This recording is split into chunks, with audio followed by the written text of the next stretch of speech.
Hello, Serge here from the back porch. We have a question here from, or a comment and question from Amos, and originally started with his answering part of a blog on the original concept of in the forward catcher's mitt and up the tree. I used the reflector and a tree as a tree idea to bounce or reflect off it and go up in the swing. Amos came back with two other comments, and I felt they were good enough that we're going to use them on a separate daily. So here Amos goes on to say in that original blog, he says, however, even though my swing is generally coming down the line like Serge demonstrated, for the life of me I cannot finish with the hands near the ear and the club over the shoulder as Don does. He's talking about swinging up to the tee finish and my hands getting up here close. Okay? My hands tend to finish very high, well above my head, but only an inch or two inside my shoulder with a near vertical club shaft, almost like we are supposed to be at the top of the BUS, except not far toward the ankles, similar to Arnold Palmer's finish without the spinning or twirling of the club. I think if you all remember, Arnold Palmer made a lot of finishes. His finish basically was he used to finish over here, out in front of himself. Okay? Now, I think there's some reasons for that, and I'll get to it, but I want to finish Amos's question. I hope you understand this description, but I fear it may not be as clear as it should be. I also found it very interesting when Serge mentioned that the butt on a wall drill and demonstrated what happens when you over-rotate. That is not where I contact the brush or brush the wall. I hit the wall when my hands are up the tree, nearly to shoulder level, and the club head is somewhere above my head. Normally it is very light brushing, just enough to feel, but nonetheless heading into the sacred burial ground at something between 10:45 and maybe 11:15 down the line. I think this is due to continuing to rotate the forearms as I lift the club, a habit that I find to be very difficult to eliminate, especially with the longer clubs. Your final sentence is basically the clue to where your problems lie, both in the backswing and the forward swing, into terms of why you're tending to get a little deep and the club's brushing the wall. Over rotation. Okay?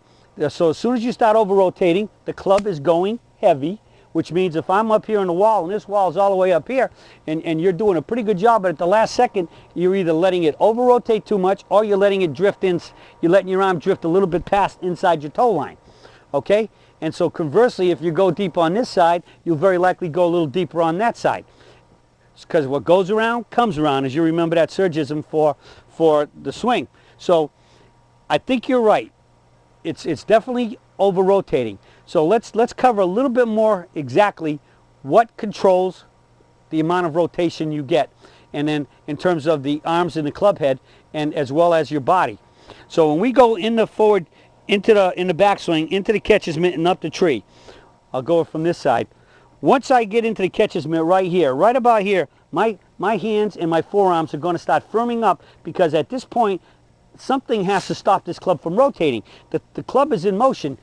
Being an engineer, you know that there's the law states that for bodies in motion stay in motion through the direction they will put in motion to otherwise acted upon by an outside source. Well, the outside source here is you. Once you start that toe rotating this way, by the arms and the hands and arms rotating as rotating over. Remember, we're not cocking our wrists, it's just rotation of the arms, all right? And there's a little rotation of the body to be able to turn to get the forward arm over the toe line. That's momentum. It's going to keep going that way unless you stop it. You're the outside agency. So how do you stop it? As I just previously said, I start to firm up my arms a little bit more as I'm reaching this point, my hand and my forearm, because right here, once I reach there, I can't let it rotate anymore, because if the arms keep rotating, it's going to allow the body to rotate more. And as the club rotates more, it's starting to get heavy, so that momentum is taking it deeper and more laid off, because it's getting heavy, which falls that way, rather than staying light, which is in harmony with gravity. So right about here, I'm stopping, and my right arm is saying there's no more, this right arm and hand saying no more rotation, it's all lift. So now it stops it, and both hands can lift the club up together. Conversely, in the forward swing, the same thing happens. I strike the ball, it's square, I go into the forward mitt. Right about now, my right hand, my lower hand, is firming up again, because it's going to hit that tree, the tree or the reflector pole, and it's going to hit it and ricochet on up to make it go up. Again, you need to be the action-reaction, the reactor, to stop this from going that way. Because on this side, it takes even more action to stop it. Because why?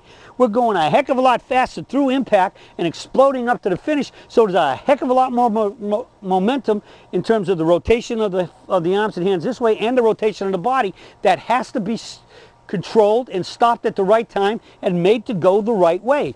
I guess you could say, you've probably heard me say it in the past, and I probably haven't said it enough. One of my surgisms for about controlling this golf club is, I must swing the club does not swing me. If you want to successfully hit golf shots directly, whether you're just trying to hit it straight or you're trying to work the ball, you must control your golf club. This club doesn't do anything unless I make it do it. And I make it do what I want it to do, because I know what I have to make it do to hit the type of shot I want to hit. Whether it be working the ball, fading or hooking, or changing my trajectory, or hitting balls lower, or trying to hit them harder, it's all done with my hands and arms controlling the path and the impact position and its upswing, controlling this golf club, and that's the key. And I think the issue here is, most of us are saying, well, I've been told not to hold the club too tight. Well, you know, I like a relatively firm club, and I hold it firm. But I really believe this, right about here in the backswing and right about there in the forward swing, my arms and hands are somewhat firming up a little bit more to be able to execute that change of direction. Because this is basically a change of direction. Because if the club keeps going this way in the backswing and keeps going that way in the forward swing, and I want it to go up on both sides, that's a change of direction. And so my mind is telling my body to do it. I'm dead certain I get a little firmer, but in my mind I'm trying to maintain basically consistent grip pressure the whole swing, but I'm dead certain I get a little bit more, it firms up a little bit, which gives me that extra energy to be able to lift it up here, and especially on this side, to snap it up on that side. And I think that might be a good term. I hit that tree, I bounce or ricochet off that tree, and I'm snapping it up right to here. Okay? So I think those are the issues that really have to happen. Lastly, I'm going to comment on your thoughts about saying that you always seem to finish like Arnold Palmer. That tells me that very likely you're really not in good dynamic balance, and you have to cut the swing short over here, because your brain knows that if you came up and went backwards like this, you'd probably fall and step backwards like I just did. So I think the implication here is I'm sensing that somewhere along the line you're moving slightly ahead of the ball, very likely, and getting ahead, which when you hit it, or it's overextending through the ball. Instead of just hitting it and coming up, getting the arms to come up nice and normal, see, in that path, which is where your arm is connected, you might be overextending, which is pulling you. So either way, moving forward and or overextending, I think you're somewhat moving forward, and you have to cut the finish short, or because if you tried to come back after being way out here and try to come back, you're going to fall backwards and end up stumbling backwards. So I think that's telling me you have that balance issue.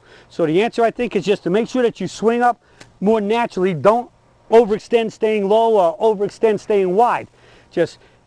Our extension is it's normal for our arms and our shoulder socket to come here and pop the club straight up. And when you're overextending, because you're out of balance, it's more difficult to lift the club up. So you could have overextension on this side and or that side, or both. So just arms come straight up, just like throwing on this side and snapping it up as if you were skipping a rock on that side. Overextension is not good.